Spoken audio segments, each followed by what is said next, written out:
हाय dear students, good morning. इस video में मैंने पोस्ट किया है J K BOSE class 12th physics का question paper summer zone Jammu division 2022 का। ठीक है, ये पेपर 4 अप्रैल 22 को हुआ था। ठीक है, 4 अप्रैल 2022 को। आपको ऑलरेडी पता है कि टोटल मैक्सिमम मार्क्स आपके पास 70 होता है और 2.5 घंटे का आपके पास टाइम होता है।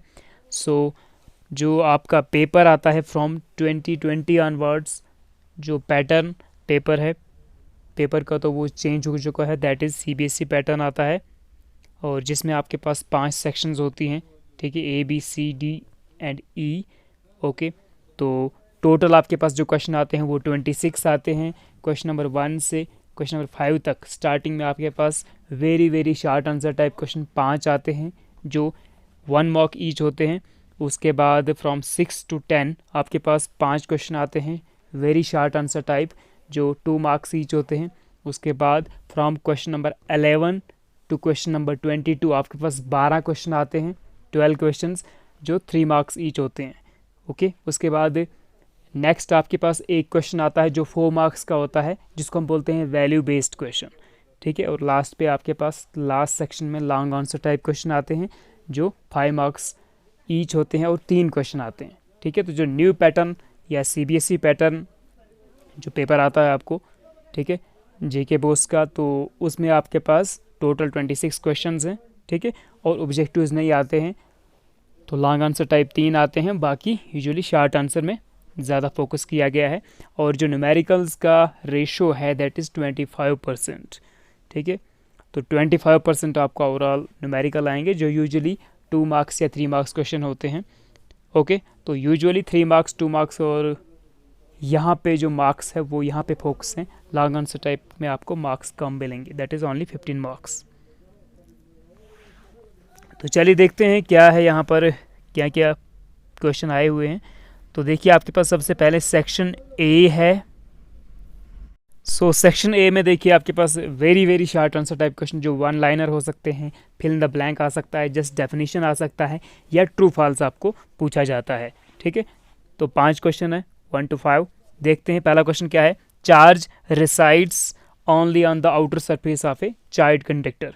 ठीक है, तो इलेक्ट्रोस्टैटिक्स से क्वेश्चन आता है। इलेक्ट्रोस्टैटिक्स ऑलरेडी बड़ा यूनिट है, तो उसमें काफ़ी मार्क्स छुपे हुए हैं। तो इलेक्ट्रोस्टैटिक्स से क्वेश्चन आया है कि चार्ज हमेशा चार्ज सरफेस या जो चार्ज कंडक्टर है उसके आउटर सरफेस पे रिसाइड करता है, तो बिल्कुल ठीक है। Charge reside always on the outer surface of a charge conductor, तो आपको ट्रू लिखना था, ट्रू टिक करना था या ट्रू लिखना था। क्वेश्चन नंबर 2 देखिए, what is the condition for balanced position of Wheatstone bridge. तो करंट इलेक्ट्रिसिटी का क्वेश्चन है। व्हीटस्टोन ब्रिज के लिए आपको जो बैलेंस्ड पोजीशन है, तो वो आपको वो इक्वेशन लिखना था यहाँ पे। तो क्या होता है, that is P/Q is equal to R/S। Okay, question number 3 देखिए, ozone layer is present in the stratosphere region of the atmosphere. ठीक है, तो ये आई थिंक ऑप्टिक्स से इसने डाला है क्वेश्चन। ठीक है, जब वहाँ पर आप रेनबो वगैरह स्कैटरिंग ये चीज़ें पढ़ते हैं, तो वहाँ से इसने लिया है। तो ये ट्रू है बिल्कुल। जो आपका ओजोन लेयर है वो किस एटमॉस्फेयर के रीजन में होता है, स्ट्रेटोस्फियर में होता है। ठीक है, लेयर्स ऑफ द एटमॉस्फेयर आपको पता होना चाहिए, और उसका जो फिज़िक्स के रिलेटेड आप पढ़ते हो, तो उसके बेस पे आपको physical properties of all the layers of atmosphere पता होना ज़रूरी है।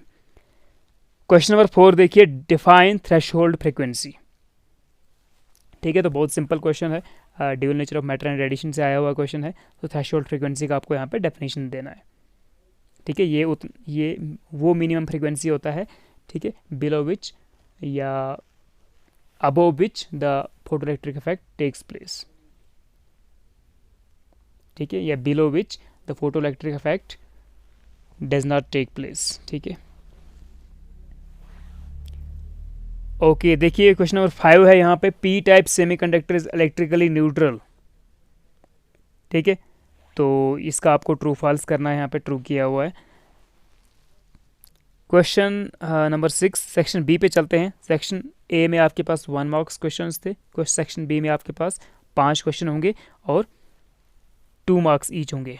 ओके, तो सेक्शन बी में देखिए आपके पास क्वेश्चन नंबर 6 है, find the electrostatic potential energy of an electric dipole having a magnitude of having magnitude of earth charge as 3 × 10⁻⁻6 coulomb separated by distance of 2 × 10⁻7 metre.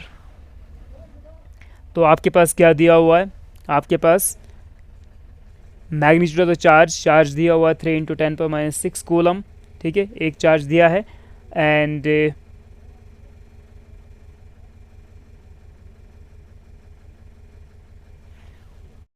सो आपके पास चार्ज आपको लेना है Q is equal to 3 × 10⁻⁻6 coulomb, और जो separation है, जो distance है, वो लेना है R is equal to 2 × 10⁻7 metre, ठीक है। कूलम्स कांस्टेंट का वैल्यू आपको पता है, तो इलेक्ट्रोस्टैटिक पोटेंशियल एनर्जी के फॉर्मूले में इसको पुट कर दो तो आपके पास निकल जाएगा जल्दी से।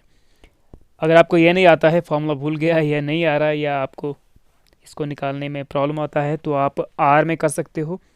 देखिए क्वेश्चन आया हुआ है 3 capacitors of capacitance 1 microfarad 2 microfarad and 3 microfarad are connected in series, find the total capacitance of the combination. तो आपके पास 3 कैपेसिटर्स दिए हुए हैं, C1 C2 C3 दिया हुआ है, तो ये सीरीज कॉम्बिनेशन है, तो आपको सीरीज कॉम्बिनेशन का फॉर्मूला पता होना चाहिए। When capacitors are in series combination, तो टोटल जो CS यानी कॉम्बिनेशन का कैपेसिटेंस होता है, दैट इज इक्वल टू, उसको हम लेते हैं 1/CS is equal to 1/C1 plus 1/C2 plus 1/C3, ठीक है। हर किसी का रेसिप्रोकल लेते हैं और टोटल का भी रेसिप्रोकल होता है, तो वहाँ से आप जल्दी से इस क्वेश्चन को कर सकते हैं, बहुत सिंपल है। आगे चलते हैं क्वेश्चन नंबर 7 पे बच्चों। क्वेश्चन नंबर 7 देखिए आया हुआ है, mention 2 points of difference between step up and step down transformer, ठीक है। तो यूनिट 4 से क्वेश्चन आया हुआ है लास्ट पे ट्रांसफार्मर से। तो स्टेप अप और स्टेप डाउन ट्रांसफार्मर के बीच में जस्ट आपको 2 डिफरेंस बताने थे, बहुत सिंपल है। क्वेश्चन नंबर 8 आया हुआ है, give 4 properties of electromagnetic waves, ठीक है। तो बहुत अच्छा क्वेश्चन है, इलेक्ट्रोमैग्नेटिक वेव्स की प्रॉपर्टीज बहुत इंपॉर्टेंट है, आती रहती हैं एग्जाम में। सो कोई भी चार प्रॉपर्टीज आपको इलेक्ट्रोमैग्नेटिक वेव्स की बतानी है, बहुत सिंपल है। Question number 9, find the magnifying power of and length of astronomical telescope of objective and eyepiece of focal length 144 centimetre and 6 centimetre respectively, ठीक है। तो एस्ट्रोनॉमिकल टेलीस्कोप का आपको मैग्नीफाइंग पावर का फॉर्मूला याद होना चाहिए, ठीक है। माइक्रोस्कोप और एस्ट्रोनॉमिकल टेलीस्कोप 2 बड़े बड़े क्वेश्चन ऑप्टिक्स में बहुत इंपॉर्टेंट है, 5 मार्क्स का भी आता है वहाँ से क्वेश्चन, ठीक है, और न्यूमेरिकल आने का भी इम्कान रहता है। Question number 10, why ground waves are not suitable for high frequency, ठीक है। तो लास्ट यूनिट से क्वेश्चन आया हुआ है कम्युनिकेशन सिस्टम से, वहाँ से कभी कभी क्वेश्चन दे देता है। तो ये 3-4 क्वेश्चन है वहाँ पे जो यूजुअली स्मॉल स्केल पे आते हैं, ठीक है, छोटे छोटे क्वेश्चंस। ये था आपका सेक्शन बी। अब चलते हैं सेक्शन सी पे। सेक्शन सी में आपके पास क्वेश्चन नंबर 11 से क्वेश्चन नंबर 22 तक 12 क्वेश्चन आएंगे, 3 मार्क्स ईच। तो क्वेश्चन नंबर 11 देखिए, करंट इलेक्ट्रिसिटी से क्वेश्चन आया हुआ है, बहुत इंपॉर्टेंट क्वेश्चन है ये। Drive the relation between current and drift velocity, छोटा क्वेश्चन है। कभी कभी यहाँ पे ड्रिफ्ट वेलोसिटी को एक्सप्लेन करने के लिए बोलता है, उसका एक्सप्रेशन निकालने के लिए थोड़ा सा 3 मार्क्स का क्वेश्चन बनता है, बट थोड़ा सा लेंथी हो जाता है। तो ये तो बिल्कुल छोटा सा क्वेश्चन है, जस्ट 5-6 लाइन में आपको डेरिवेशन निकल जाएगा। तो करंट और ड्रिफ्ट वेलोसिटी का यानी आई और वी का आपको रिलेशन फाइंड करना था, ठीक है, रिलेशन बनाना था उनके बीच में, वो ड्राइव करना था। उसके आर में क्वेश्चन आया हुआ है, find the resistivity of a wire of length 2 metre diameter 0.01 metre, length 2 metre diameter 0.01 metre and resistance 50 milliohm, ठीक है। तो आपके पास क्या क्या दिया है, आपके पास दिया हुआ है लेंथ L दिया है 2 मीटर, डायमीटर D दिया है 0.01 मीटर, यहाँ से आप रेडियस निकाल लेना 0.01/2 करके, ठीक है, half diameter, and resistance R दिया हुआ है आपके पास 50 मिली ओम का, ठीक है। तो मिली ओम को ओम बना देना, 50 × 10⁻³ ओम, ओके। तो जो रेजिस्टिविटी का फॉर्मूला होता है क्या होता है, rho is equal to R A/L, ठीक है, क्योंकि रेजिस्टेंस का फॉर्मूला होता है R is equal to rho L/A, तो वहाँ से आप रेजिस्टिविटी का फॉर्मूला निकाल सकते हैं और वैल्यूज पुट करके आपको रेजिस्टिविटी का आंसर मिल जाएगा ओम मीटर में। ठीक है, तो बहुत सिंपल क्वेश्चन है। अगर आपको डेरिवेशन नहीं आता है तो आप रेजिस्टिविटी के ऊपर न्यूमेरिकल निकालना अच्छा रहेगा। न्यूमेरिकल्स जितना आप फोकस करोगे न्यूमेरिकल्स के ऊपर तो बहुत इंपॉर्टेंट है। एक तो जल्दी निकल जाता है और मार्क्स इसमें कम्प्लीटली मिलते हैं, बस थोड़ा गलती नहीं होना चाहिए कोई। क्वेश्चन नंबर 12 देखिए आया हुआ है, battery of EMF 10 volt and internal resistance 3 ohm is connected to a resistor so that a current of 0.5 ampere flows in the circuit. Find the resistance of the resistor and terminal voltage of the battery in a close circuit. ठीक है, तो इसके लिए आपको current electricity का ending पे जहाँ पर इंटरनल रेजिस्टेंस का आपको टॉपिक मिलेगा और EMF के बारे में, तो वहाँ पर आपको ये क्वेश्चन मिलने वाला है। ठीक है, आपको थोड़ा दिखने में इसमें लेंथी लग रहा है बट ये बिल्कुल जस्ट वैल्यूज पुट करने के फॉर्मूले में और आपके पास निकल जाएगा सब कुछ। ठीक है, रेजिस्टेंस ऑफ द रजिस्टर बोला हो, टर्मिनल वोल्टेज, तो दोनों आप जल्दी से निकाल सकते हो। मैं इस जो भी ये न्यूमेरिकल्स वगैरह हैं तो ये मैं आपको इनका सोल्यूशंस प्रोवाइड करूँगा, अगर मुझे टाइम मिलता है तो मैं आपको लिंक डिस्क्रिप्शन में दे दूँगा। ठीक है, तो वहाँ से आप जितने में न्यूमेरिकल्स हैं यूजुअली जो या जो भी ट्रू फॉल्स वगैरह हैं वो सब मैं वहाँ पर डाल दूँगा। बाकी लॉन्ग आंसर टाइप को तो मुश्किल है डालना। क्वेश्चन नंबर 13 देखिए, सॉलिनॉइड पे क्वेश्चन आया हुआ है। A solenoid is 2 metre long and 3 metre in diameter and has 5 layers of winding of 1000 turns, each carries a current of 5 ampere. Find the magnetic induction at its centre along its axis and also at the ends. तो सबसे पहले आपको number of turns दिया हुआ है यहाँ पे, capital N and diameter, ठीक है, D वो भी दिया हुआ है सॉलिनॉइड का, और लेयर्स कितनी है वो भी दी हुई है। ठीक है, तो जो आपका फॉर्मूला है magnetic induction of a solenoid, magnetic field due to solenoid, तो वो आपको लगाना है। तो आपको कहाँ पे निकालना है मैग्नेटिक फील्ड, उसके सेंटर पे लगाना है, सेंटर पे निकालना है, सेंटर ऑफ द सॉलिनॉइड। ठीक है, उसके एक्सिस के अलॉन्ग एंड उसके एंड्स पे भी निकालना है। ठीक है, सॉलिनॉइड के एंड्स पे कितना मैग्नेटिक फील्ड आ रहा है कैलकुलेट करके, और at the centre of the solenoid along its axis. तो along the axis of the solenoid वहाँ अंदर सेंटर पे, ठीक है, और at the ends of the solenoid. तो दो वैल्यूज़ यहाँ पे सामने आएंगी आपके पास। तो ये भी जस्ट फार्मूला आप यूज़ करो। ठीक है, तो हो जाएगा। तो इसको मैं डाल दूंगा, आपको इसके सोल्यूशन साइड डाल दूंगा। क्वेश्चन नंबर 14 देखिए, state and explain Faraday's laws of electromagnetic induction. 3 marks का क्वेश्चन आया हुआ है, स्टेट एंड एक्सप्लेन। ठीक है, तो Faraday's first law and second law को एक्सप्लेन कर दीजिए दोनों को। ठीक है, थोड़ा मैथमेटिकल डेफिनेशन के बाद आप जब एक्सप्लेनेशन पे जाते हैं तो थोड़ा मैथमेटिकल होने की कोशिश कर दीजिए। ठीक है, ज़्यादा लिखने की प्रॉब्लम नहीं पड़ेगी आपको, अगर आप मैथमेटिकल डेरिवेशन जल्दी से कर लेते हैं तो वो अच्छा रहेगा एक्सप्लेनेशन के लिए। और एंडिंग पे थोड़ा कंक्लूजन डाल दीजिए, अच्छा रहता है। क्वेश्चन नंबर 15 देखिए, magnetic field through a coil of 200 turns and area of cross section 0.04 metre square changes from 0.1 weber per metre square to 0.04 Weber per meter square in 0.02 second. Find the induced EMF and induced current if resistance of the coil is 10 ohm. तो question ये आया हुआ है unit number 4 से, electromagnetic induction से, और magnetic field आपको find करना है। ठीक है, एक 200 टर्न्स का आपके पास कायल है, ठीक है, जिसका एरिया ऑफ क्रॉस सेक्शन दिया हुआ 0.04 मीटर स्क्वायर। ठीक है, तो जिसमें जो मैग्नेटिक फील्ड का वैल्यू है वो चेंज हो रहा है, तो चेंज इन मैग्नेटिक फील्ड आपको यहाँ पे निकालना होगा। तो कहाँ से कहाँ जा रहा है मैग्नेटिक फील्ड का वैल्यू, कहाँ से कहाँ, 0.1 वेबर पर मीटर स्क्वायर से 0.04 वेबर पर मीटर स्क्वायर, और टाइमिंग कितना है 0.02 सेकेंड में। ठीक है, तो आप यहाँ पे जल्दी से इंड्यूस्ड ईएमएफ और इंड्यूस्ड करंट दोनों निकाल सकते हैं। ठीक है, उनके फॉर्मूले देखकर जस्ट वैल्यू पुट कर सकते हैं। अगर आर का वैल्यू आपको चाहिए तो 10 ओम ले सकते हो। क्वेश्चन नंबर 16 को देखते हैं। क्वेश्चन नंबर 16 ऑप्टिक्स से आया हुआ, देखिए, scattering of light sky appears blue. बहुत इंपॉर्टेंट क्वेश्चन है, कभी कभी खुद ही स्काई अपीयर्स ब्लू, ठीक है, या सनसेट के ऊपर देता है। ठीक है, मॉर्निंग और evening, sunset and sunrise and sunset के ऊपर वहाँ से भी क्वेश्चन आता है। Rainbow, primary rainbow, secondary rainbow question आ सकता है उसके ऊपर भी। ठीक है, तो sky appears blue usually repeat होता रहता है ये क्वेश्चन। तो ये जस्ट आपको 3 मार्क्स का है, थोड़ा थोड़ा इसका लिखिए। स्कैटरिंग का तो डेफिनेशन ही आया है, तो जस्ट आपको sky appears blue, why sky appears blue, उसका थोड़ा सा एक्सप्लेनेशन लिखना है just. Question number 17, Einstein's photoelectric equation. So Einstein का फोटोइलेक्ट्रिक का इक्वेशन आपको ड्राइव करना है यहाँ पे, ठीक है। जस्ट छोटा सा डेरिवेशन है, ज़्यादा नहीं है। तो ये आपको पता ही है, ड्यूल नेचर ऑफ मैटर से आया हुआ क्वेश्चन।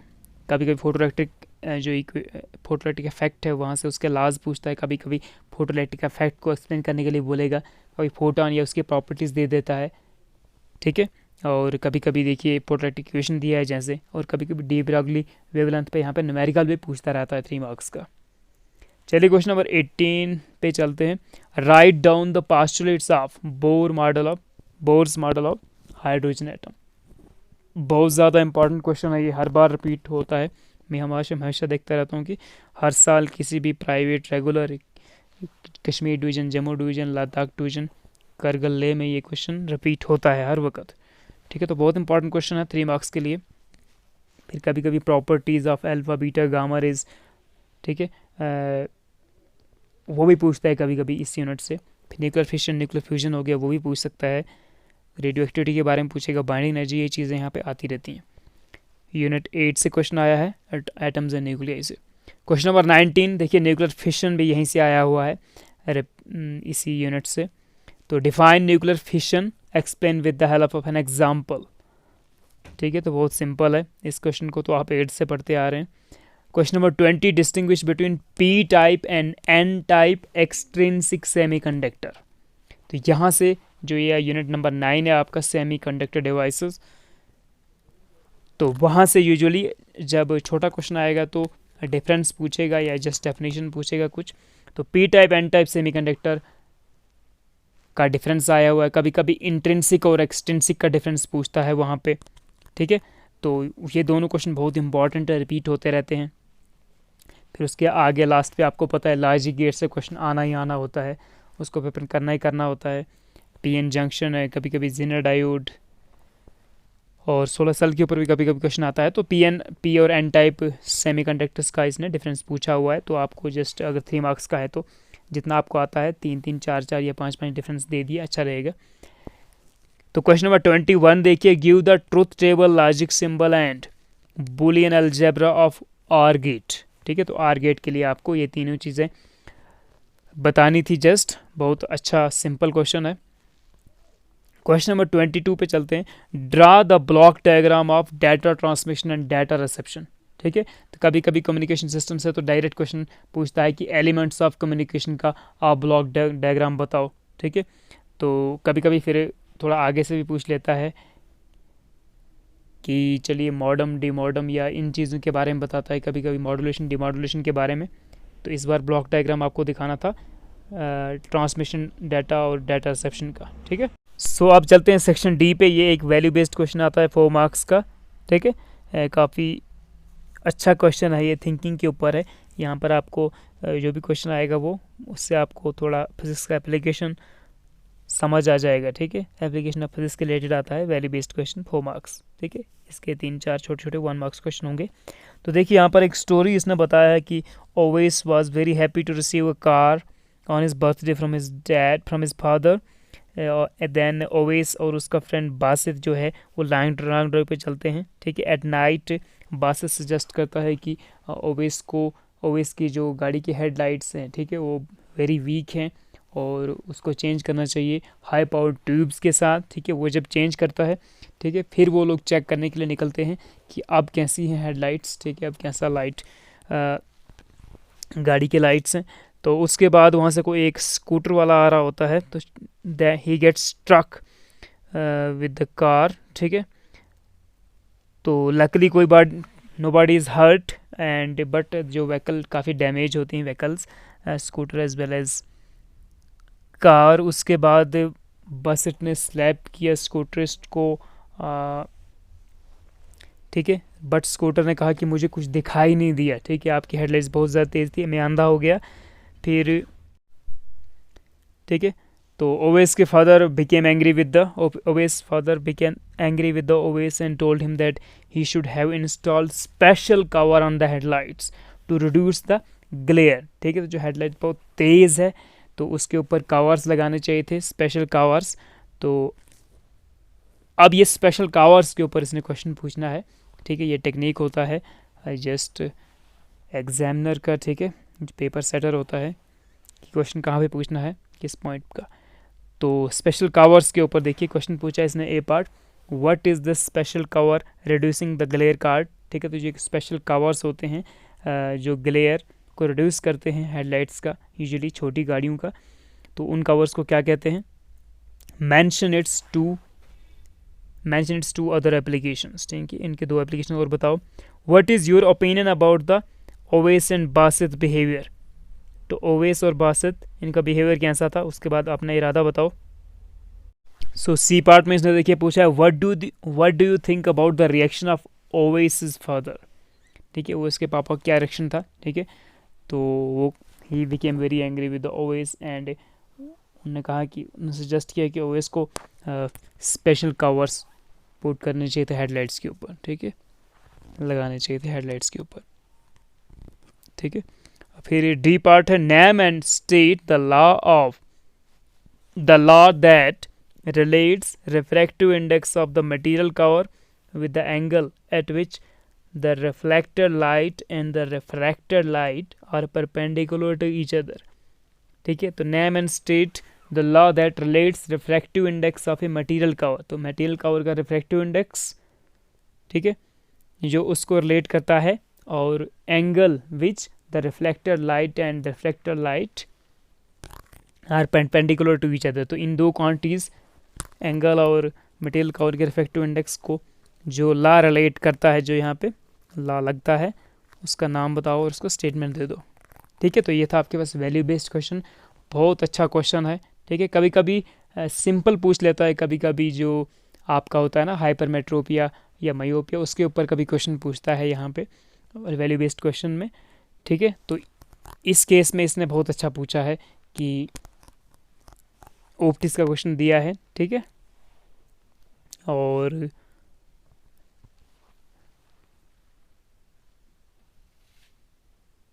इसको क्वेश्चन को भी मैं सॉल्व करके आपको डिस्क्रिप्शन में दे दूंगा, ठीक है, एक पीडीएफ। तो वहाँ से आप इसके सॉल्यूशंस देख सकते हो, सारे न्यूमेरिकल्स के वैल्यू बेस्ड क्वेश्चन के भी। क्वेश्चन नंबर 24 जो आता है, अब लॉन्ग आंसर टाइप के क्वेश्चन 5 मिलते हैं आपको। तो क्वेश्चन नंबर 24 सेक्शन ई वाला, 5 मार्क्स ईच।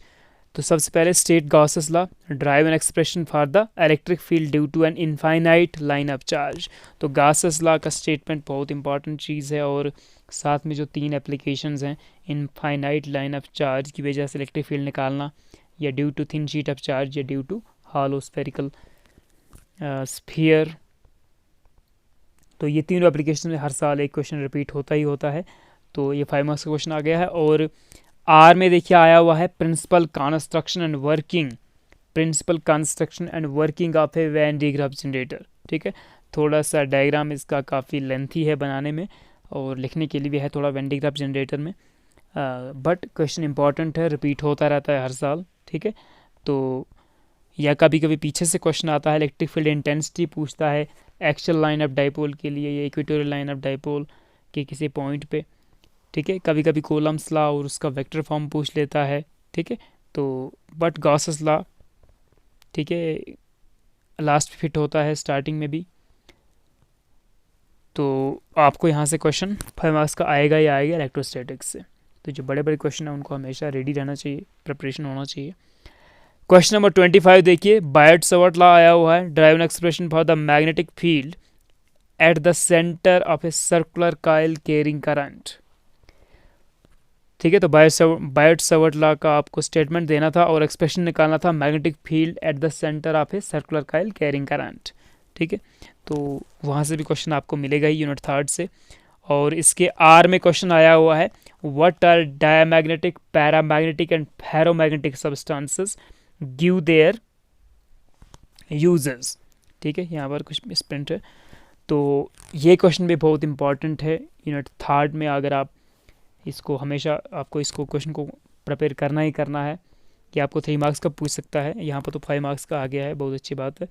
तो डायमैग्नेटिक, पैरामैग्नेटिक और फेरोमैग्नेटिक सब्सटेंसेस का आपको बताना है, तो उसके बाद गिव देयर, यहाँ पे यूजेस है या कुछ डिफरेंसेस होगा, आई थिंक यहाँ पर डिफरेंस होगा, तो उनके डिफरेंसेस बताने हैं, ठीक है, उनको डिस्टिंग्विश करना है। तो बहुत अच्छा इंपॉर्टेंट क्वेश्चन, और इसको आपको आंसर करने में बहुत मज़ा भी आएगा, ठीक है, बिकॉज यूजुअली पॉइंट्स में लिखना है तो अच्छा है, जितना ज़्यादा पॉइंट्स उतने लिख सकते हो आप। Question number 26 and the last question, state Huygens principle या Huygens principle derive laws of reflection और रिफ्रैक्शन फ्रॉम इट, ठीक है। तो हाइजीन्स प्रिंसिपल भी आता रहता है, और लॉज ऑफ रिफ्लेक्शन या रिफ्रैक्शन जो आपका चॉइस है ड्राइव कर सकते हो। कभी कभी रिफ्लेक्शन का पूछेगा, ये कभी कभी रिफ्रैक्शन का पूछेगा। यहाँ पर तो इसने बोला आर, जो करना है करो ड्राइव, और आर में आया हुआ है लेंस मेकर फॉर्मूला, और drive expression for Lenz maker formula for a convex lens, ठीक है। तो ये था आपका लास्ट क्वेश्चन। तो ऑप्टिक्स से आपको 5 मार्क्स का क्वेश्चन मिलता ही मिलता है, इलेक्ट्रोस्टैटिक्स से आपको 5 मार्क्स का क्वेश्चन आता ही आता है, और यूनिट 3 या यूनिट 4 से वहाँ से भी आपको एक 5 मार्क्स का क्वेश्चन आएगा ही आएगा, ठीक है। अगर यूनिट 4 से आपको न्यूमेरिकल्स आ गए तो फिर यूनिट 3 से 5 मार्क्स का क्वेश्चन आएगा। यूनिट 3 से आपको 5 न्यूमेरिकल्स या छोटे 3 मार्क्स का क्वेश्चन आगे ज़्यादा, तो यूनिट 4 से आपको 5 मार्क्स का क्वेश्चन दे देते हैं, ठीक है। तो ये था आपका class 12 J K BOSE summer zone Jammu division का फिजिक्स क्वेश्चन पेपर जो हुआ था 4 अप्रैल 2020 को। तो इसके जो न्यूमेरिकल वाले पार्ट हैं, वैल्यू बेस्ड क्वेश्चन हो गया, ये छोटे ट्रू फॉल्स वाले question very short answer type, तो उनका जस्ट मैं आपको आंसर प्रोवाइड करने वाला हूँ। तो मैं बाद में लिंक डिस्क्रिप्शन में डाल दूँगा। Okay, take care, bye.